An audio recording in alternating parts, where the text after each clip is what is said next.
तत्सवितुर्वरं रूपम् ज्योतिः परस्य धीमहि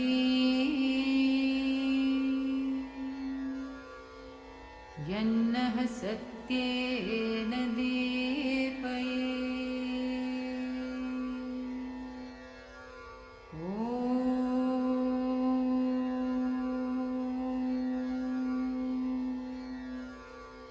तत्सवितुर्वरं रूपम् ज्योतिः परस्य धीमहि यन्नः सत्येन दीपयेत्।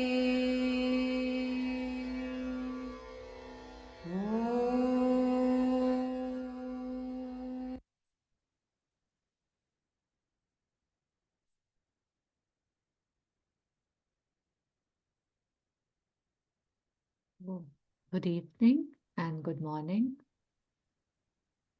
Let us begin our study circle on the sunlit path. And as we begin, just invoking the grace and presence of Mother and Sri Aurobindo as we go through the words of the Mother, through different passages in the sunlit path, praying and aspiring for more light, for clarity and speech in mind, in body, in feelings, in action.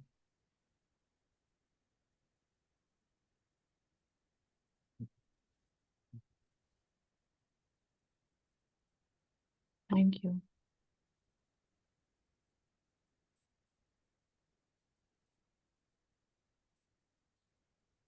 So last week we had taken up the passage, meditate under all circumstances, and today we have to start with control of the body. It's a small passage, and so anybody who has the capacity, if they can unmute, and please read the passage for us. Good morning. I'll read. Thank you, Captain. Control of the body.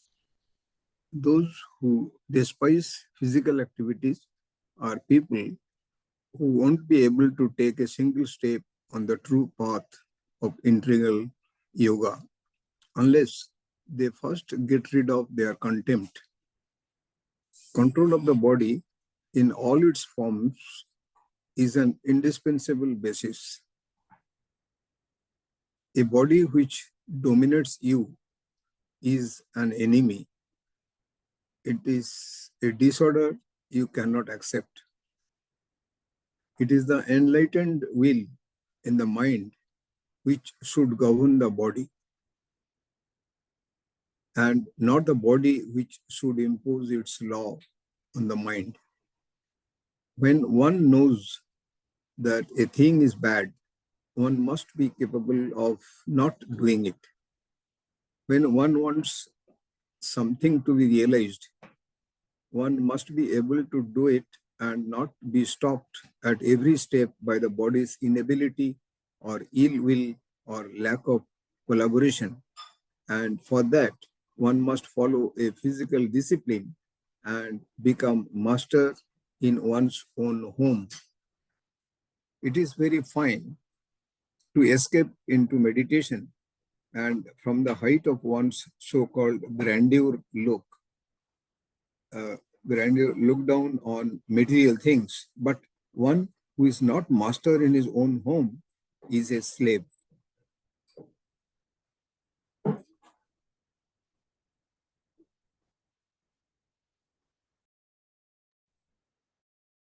Thank you. So the section that we are reading, it's called concentration, meditation, and work. So in concentration and meditation, because that's what the passages have been all about.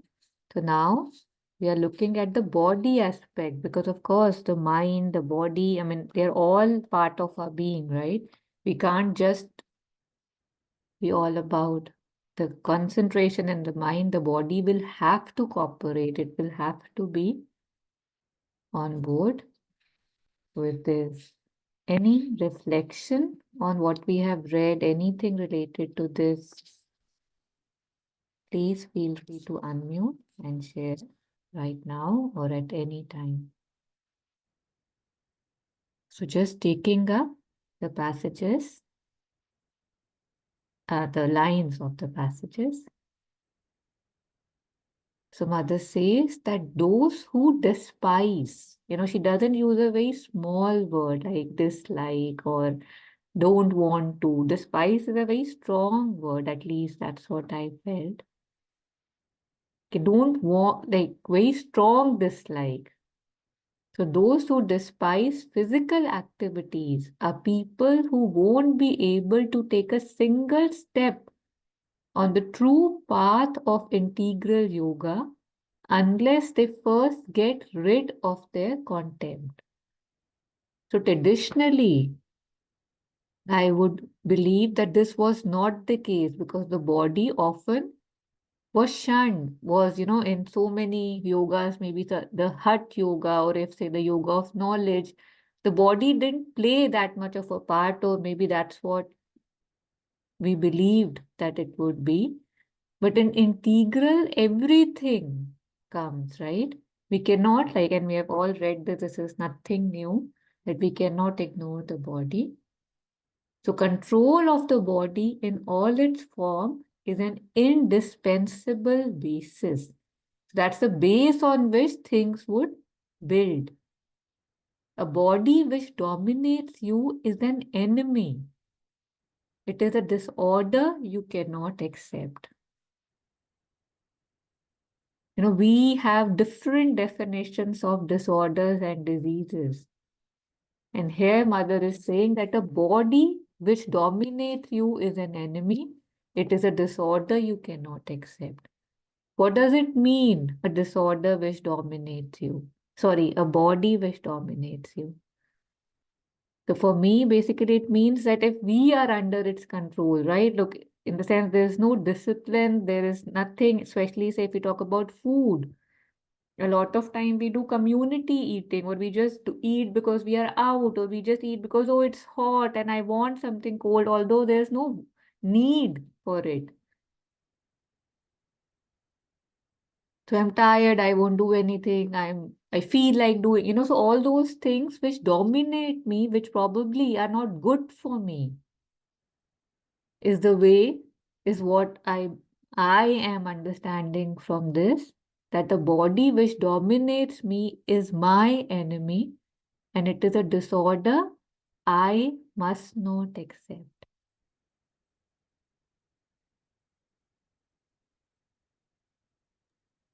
Yeah, the body, I think, because it has come from matter, there is a basic kind of inertia in it. One can sense it. And so when she's saying enlightened will, it's very beautiful. But then the body, I think Mother has written in other places, the body has its own consciousness. So you awaken it and it responds very beautifully. So that is the part that, is a little bit where we have to work because, it's easy to say, oh, I want to sleep more, I want to do this or whatever, I don't feel like doing this today or whatever, right? I remember, we just, I think, listening to something from Alokta, and he said, like, this thing with physical, people have physical issues and all that, but Mother used to ask, are they working? Very beautiful. Like, so then somebody said, yes, Mother, they're working. Oh, then it's quite okay. Because it's like you're distracted to where you're not focused only. And this is a very fundamental truth that whatever, if you look at the majority of your day, whatever is the thought that dominates. I was reading some kind of a very interesting talk. I mean, sorry to digress, but so is a neurologist who's also, into, I think she's a follower of Chinmayanand or That doesn't make a difference. But she said that only 3 types of thoughts dominate. You have like 30, 40, 50,000 thoughts in a day, but only 3 categories, right? And she said it is, if I try to remember, one of them was your own well-being, and the other was relationships, and the third was, I think, your career, job, all the other stuff, basically. So whatever you tend to, like, if you're obsessed, right? Oh, ye kya ho gaya? What is going on? Why is this not working? Then you are giving it way more attention than it deserves. So, I mean, that's what we do when we kind of, we have a lot of focus on breathing and moving the mind away from that. Monica has talked so much about that. But it's very important not to succumb to, I mean, that enlightened will, I thought, was a very beautiful thing, because you almost need to infuse in it the light of that truth consciousness, to say no, and then it slowly starts responding to you. So I think that's something. I talking to a devotee, and she was saying she's, I think, close to 80, and she said, Vishal, I get up every morning without fail. I go for my walk.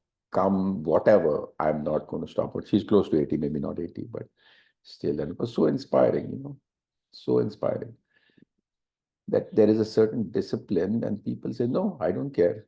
I'm going to do this.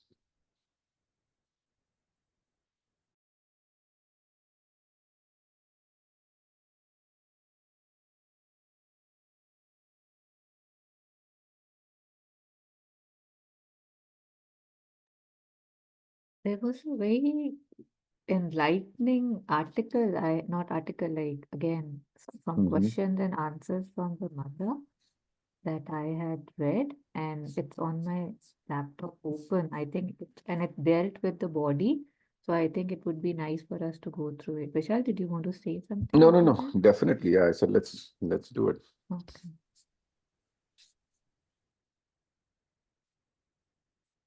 So it's from questions and answers, and we can take up, I don't know, 2, 3 passages and then pause for reflection. And if it doesn't resonate, although I think it should, we'll stop. There's no issue.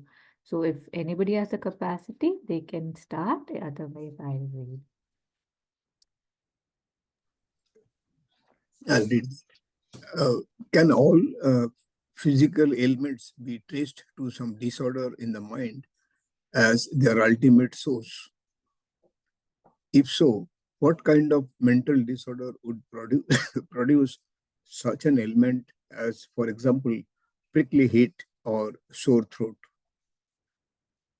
There are as many reasons for an illness as there are people who fall ill. The explanation is different in each case. If you ask me, why have I this ailment or that, I can look and tell you the reason, but there is no general rule. The ailments of the body are not always the outcome of a mental disorder, disharmony, or wrong movement. The source of the malady may be something in the mind, it may be something in the vital, or it may be something more or less purely physical, as an illness that arises from an outer contact. Again, the disturbance may be a result of a movement in the yoga, and in that case too, there is a multitude of possible causes. Let us take up the illness that you are due to yoga, for our concern is more directly and and intimately with them. Here, although no one reason can be given for any particular illness, yet we can separate them into various groups according to the nature of the causes that provide them. The force that comes down into one who is doing yoga and helps him in his transformation acts along many different lines, and its results vary according to the nature that receives it and the work to be done. First of all, it hastens the transformation of all in the being that is ready to be transformed. If he is open and receptive in his mind, the mind touched by the power of yoga begins to change and progress swiftly. There may be the same rapidity of change in the vital consciousness if that is ready, or even in the body. But in the body, the transforming power of yoga is operative only to a certain degree, for the receptivity of the body is limited. The most material plane of the universe is still in a condition in which receptivity is mixed with a large amount of resistance. But rapid progress in one part of the being, which is not followed by an equivalent progress in other parts, produces a disharmony in the nature, a dislocation somewhere, and whatever or whenever the dislocation occurs, it can translate in illness, translate itself into an illness. The nature of the illness depends upon the nature of the dislocation. One kind of disharmony affects the mind, and the disturbance it produces may lead even as far as insanity. Another kind affects the body and may show itself as fever or prickly heat or any other greater or minor disorder. Yes, Captain. Thank you. We'll pause here. Very beautiful. Yeah, and it's a big one. It has many good pointers. So basically, again, when Mother is saying, let's focus on the illnesses that are due to yoga. I don't know, I had read somewhere while, how you read things here and there, one, that sometimes when people, get into intense meditation, like they even become insane. Like I read it like maybe a decade before, and that always stuck with me because that brings about a fear and how we catch on to unnecessary things. But this, the other day when I stumbled upon this, that gave me the answer that how. And that is why it's always said that let them do the yoga, let her do the yoga for you, and never pull. Just open, and you'll receive what the being is ready to receive. So that aspect became very clear to me after reading this.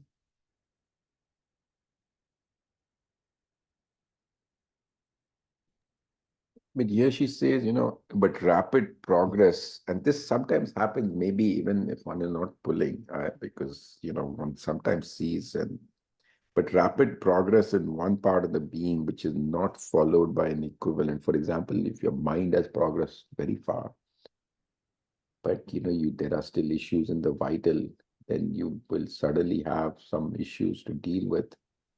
It could be very intense emotional issues, but it's interesting because somebody had beautifully described that our progress is like a spiral, right? So if you see how a spiral is, it goes up, but it also, as it's spiraling up, there's a curve and it comes down. And so it's gives us some time to assimilate and work on what is not right. Right. Similarly, if the problem arises in the body, of course, if the problem arises in the mind, Mother's saying, right, you can have some serious issues. I think that also I have not come across. I mean, I think I noticed somebody like that, but later she was okay. But certainly, people have breakdowns emotionally, and other ways. Even physically, of course. But it has to be that then one has to bring that part of the being higher, right? Somewhere Mother has written, all problems of existence are problems of harmony, I think, right? Something along those lines. And this kind of talks to that point. So few things that came to mind. That one should not judge. I mean, there may be like somebody who's doing all the. I have a friend, and he's had a lot of physical kind of challenges. He says, Vishal, I look at all these friends I'm working with, and they're eating all the junk food in the world and doing all the things wrong, but nothing is happening. But it's different, right? Because sometimes when you're a little bit more awakened, there is an urge to progress, and something's blocking that. It manifests in different ways.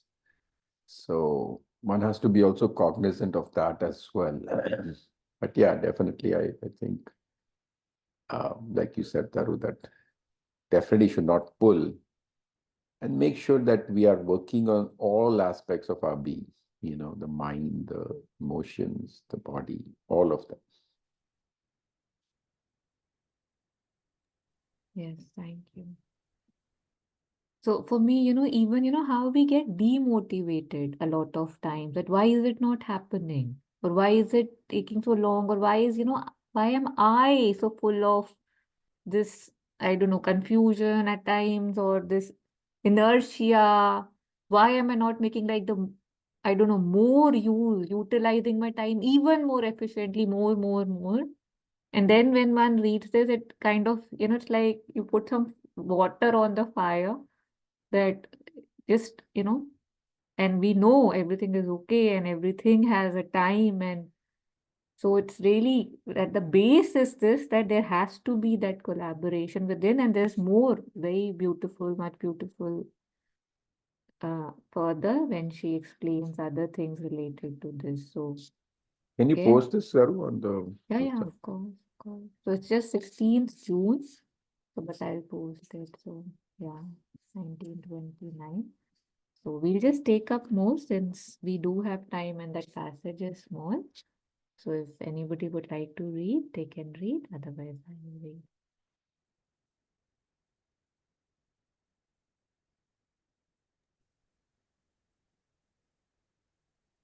On one side, the action of the forces of yoga.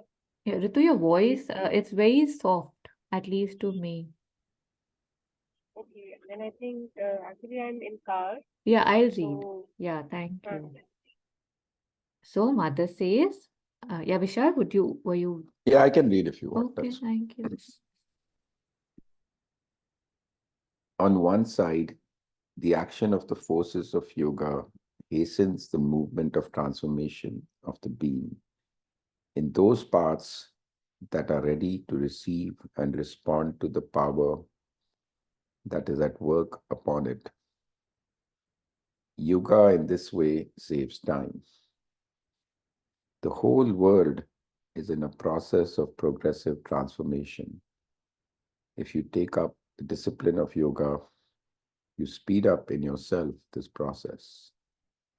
The work that would require years in the ordinary course can be done by yoga in a few days and even in a few hours. But it is your inner consciousness that obeys this accelerating impulse. But the higher parts of your being readily follow the swift and concentrated movement of yoga and lend themselves more easily to the continuous adjustment and adaptation that it necessitates. The body, on the other hand, is ordinarily dense, inert, and apathetic. And if you have in this part something that is not responsive, if there is a resistance here, the reason is that the body is incapable of moving as quickly as the rest of the being. It must take time. It must walk at its own pace as it does in ordinary life. What happens is, as when growing up, people walk too fast for children in their company, they have to stop at times and wait till the child who is lagging behind comes up and overtakes them. It's really beautiful. This divergence between the progress in the inner being and the inertia of the body often creates a dislocation in the system and that manifests itself as an illness. This is why people who take up yoga frequently begin by suffering from some physical discomfort or disorder. This need not happen if they are on their guard and careful, or if there is a greater and unusual receptivity in the body, then too they escape. But an unmixed receptivity, making the physical parts closely follow the pace of the inner transformation, is hardly possible unless the body has already prepared in the past for the processes of yoga. Do you want to continue? Yeah, should we just pause? It was a Mhm. big Yeah. paragraph, and then we just lose the concentration. Yeah, so very simple, very clear. And yet, one thing that we shouldn't use this as an excuse not to do things, right? Because that too, we have a tendency that, oh God, I didn't know it could be dangerous. My God, mother said it could make one insane. So, not to do that, look at how, it's like anything obviously is dangerous, right? Say driving, cycling, anything can happen, walking, anything can happen, taking a shower. And yet, of course, there's a way to it. There's a way to it. So if there's any takeaway, it's like one needs more, humility, more surrender, more offering.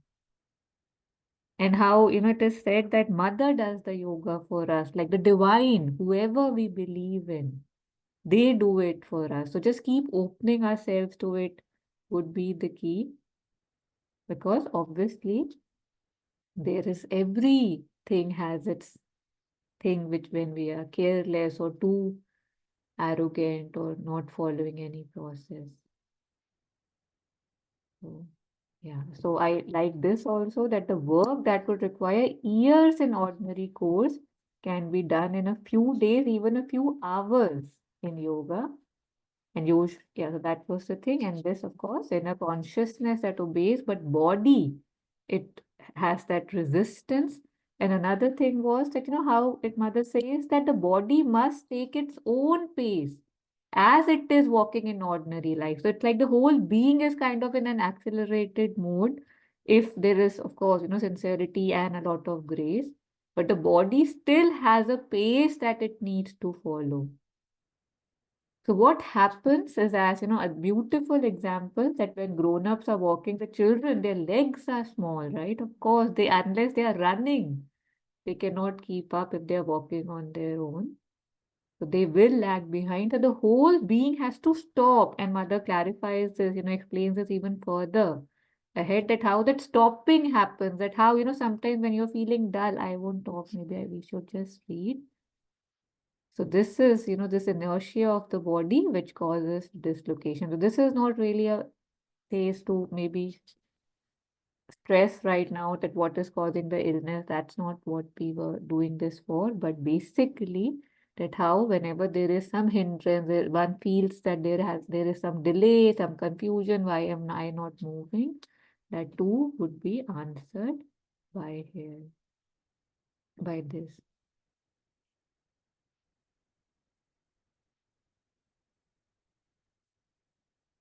Yeah, so it's a big article. Maybe I'll just see, there were few things and then I'll share it. So Mother says, in the ordinary life of a man, a progressive dislocation is the rule.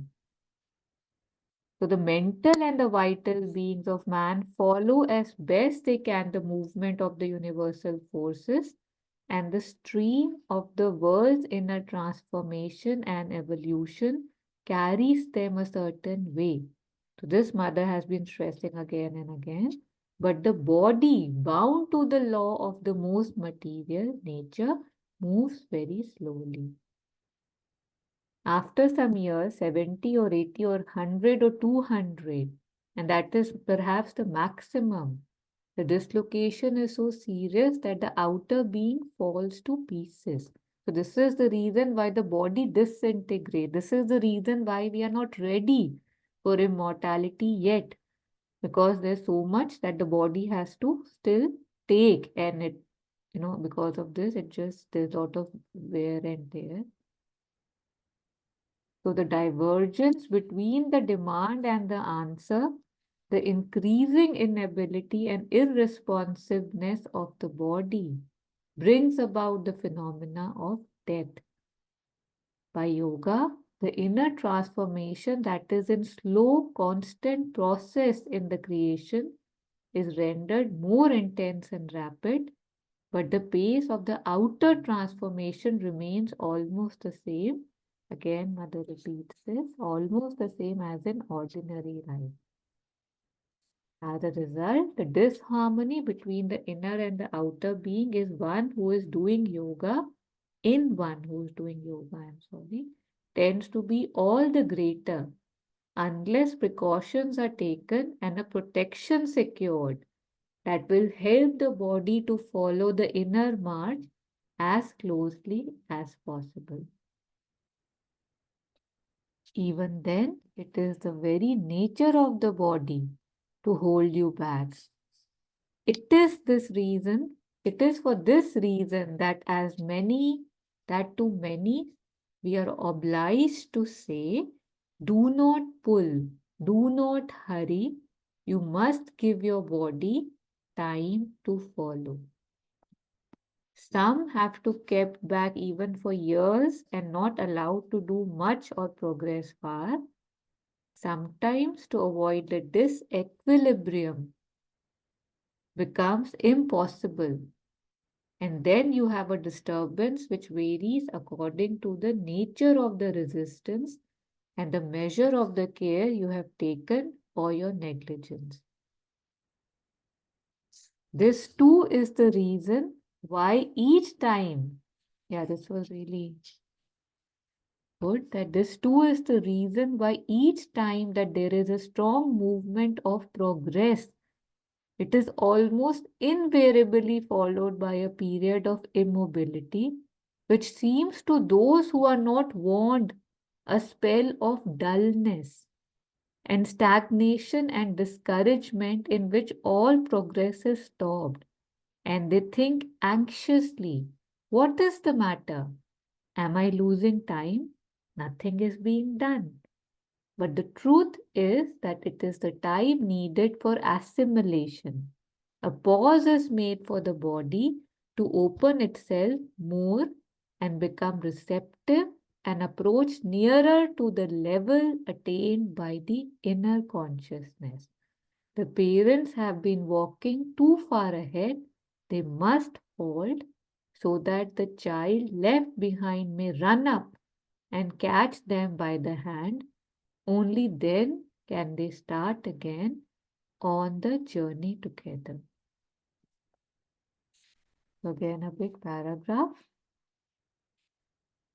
But I hope it resonates and sheds more light. Can you show the top, please? What is the Yes, date? I'll share the link, 16th June 1929. Yeah, this is very, very beautiful. You know, Mother explains it so beautifully.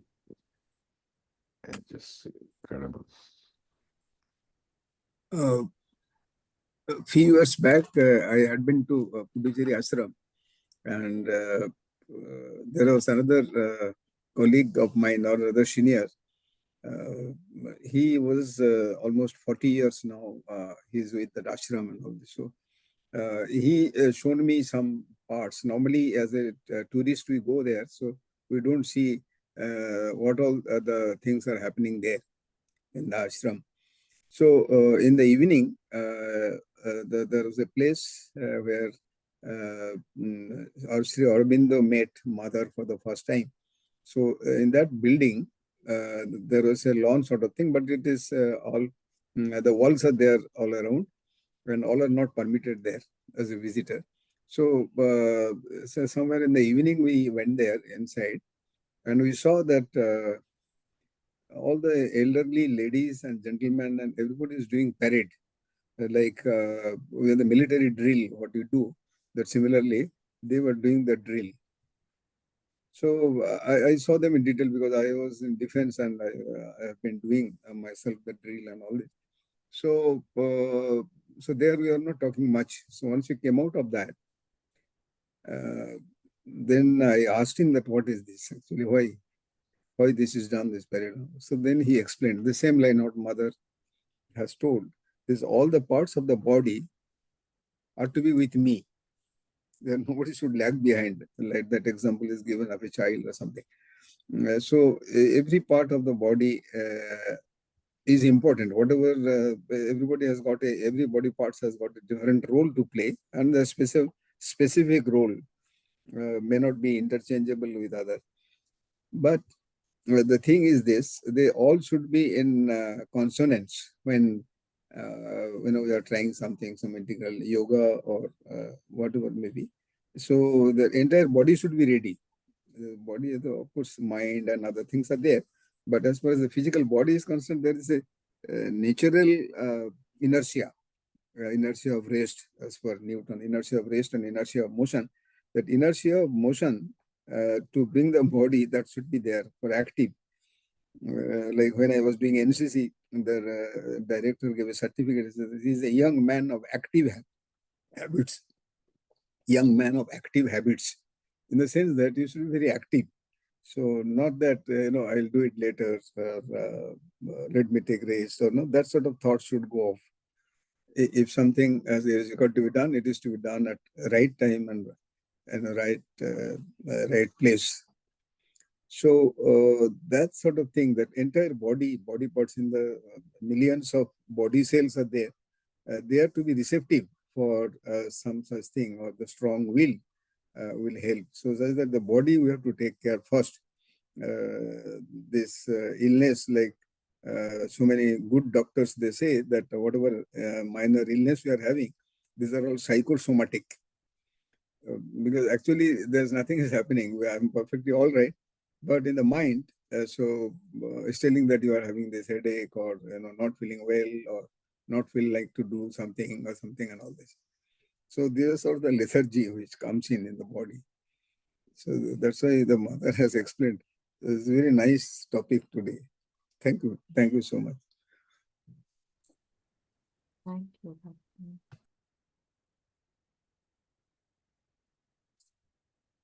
Yeah, so I'll share the link, and those of us who would like to go through the entire article, please do. So we'll just continue with this and then end. So we were on this part where Mother says the body which dominates you is an enemy. It is a disorder you cannot accept. So, there are some things that we don't have control over. Like we were looking at the resistances, right? That because of the material nature, the origin is so material, so dense of the body cells that they cannot accelerate as, other parts of our being. But there are some things which we can, refine in ourselves. The cravings, the desires of the body. Again, food, even Alokda had spoken a great deal about, how the greed even in food. And, he even pointed to his own tummy that even I am struggling. I too struggle with that. That was funny the way he had said it. But it kind of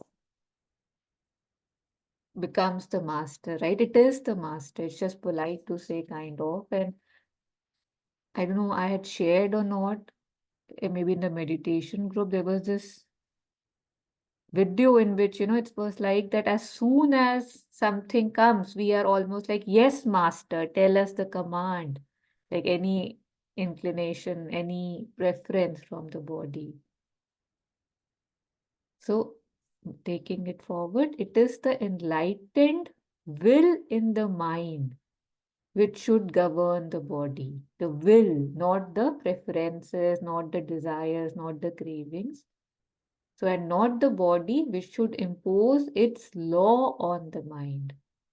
So, the enlightened will in the mind should govern the body.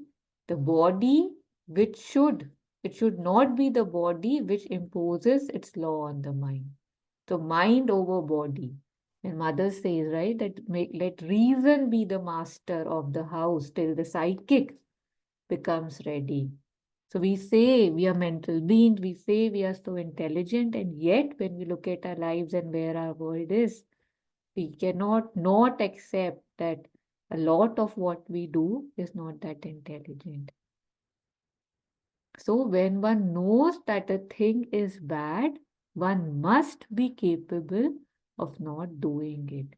So I think a lot of times we struggle with this, that intellectually we realize this is bad for me, or this is bad in general, and yet because it has so much momentum that it's hard to push the brakes. We don't have those power brakes, most of us, and it is a process before we stop. But if we even begin the process, that's great, because calling ourselves intelligent beings and knowing for sure if something is bad for us, one must be capable of not doing it. Things take over if we look at our lives. Comments, gossip, desires, cravings, the sweet tooth, the salty tooth, the spicy tooth, it takes over. So, and we just smile at it, and that's how we are all encouraged, right? Even in a group, that yes, yes, come on, eat it, doesn't matter. Oh, come on, tell us, it doesn't matter. But to the one who is, correcting or refining their way, it matters. It's not a small thing, it matters. So when one knows that the thing is bad, one must be capable of not doing it. So overcoming the delights, the cravings that we all mostly crave, saying this for everybody, we should know when to stop. When one wants something to be realized, one must be able to do it and not be stopped at every step by the body's inability or ill will or lack of collaboration. Reading this again, when one wants something to be realized. So there's an aim, right? One is walking towards that aim. There's an aspiration, there's a goal. When one wants something to be realized, one must be able to do it and not be stopped at every step by the body's inability or ill will or lack of collaboration. And for that, one must follow a physical discipline and become master in one's own home.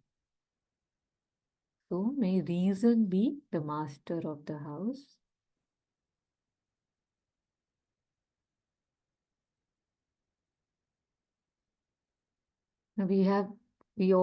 It's not very common, and yet nowadays it's increasing even more and more when we see, the Paralympics and all.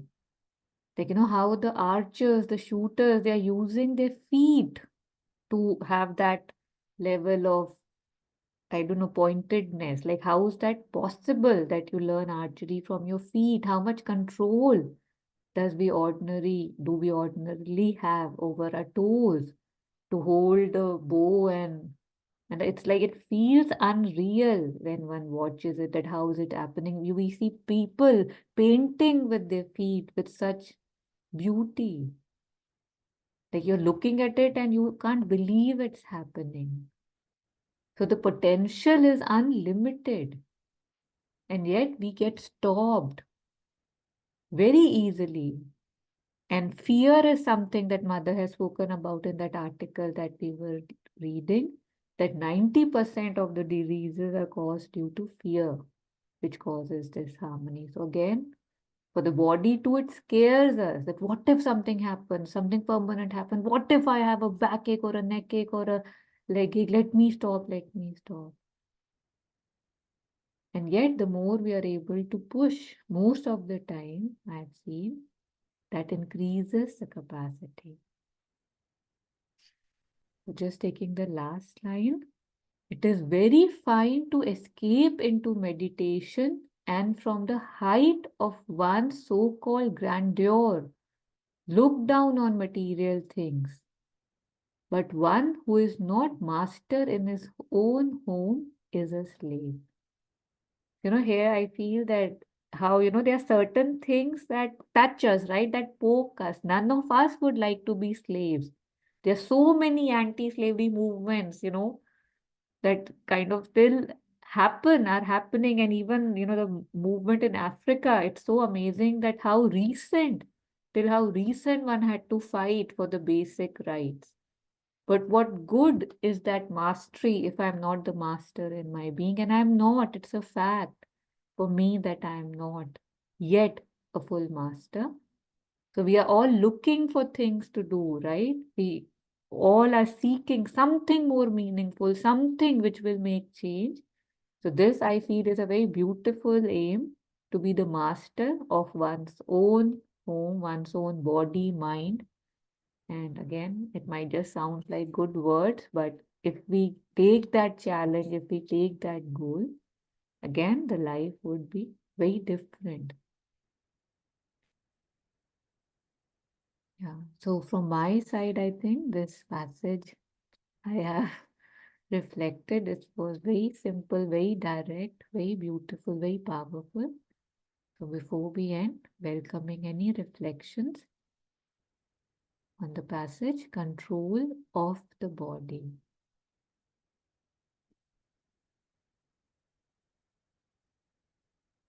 Before this, the passage was about circumstances, right? Meditate under all circumstances. And last time too, we had, I discussed how the first topic of Harmony Circle was we are more than our circumstances. So I guess then the body too is a circumstance, that we are in, that shouldn't be stopping us. I don't know, it's just a different spin that we can refine and hone and, yeah, bring under more and more light. So I'm assuming there's nothing, I don't see anybody unmuting. So ending today's study circle on the sunlit path here.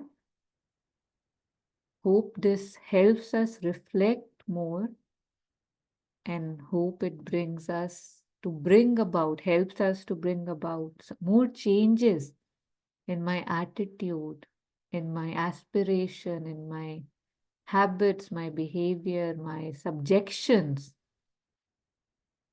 Who am I bowing in front of? My desires, my greed, my cravings, or something higher, someone higher. And if it is not someone higher, aspiring and praying for ourselves and everyone, may we all find the intelligence, the wisdom, the courage, the sincerity, the honesty, the good luck, the good fortune of bowing in front of just the highest, only the highest, and nothing in between.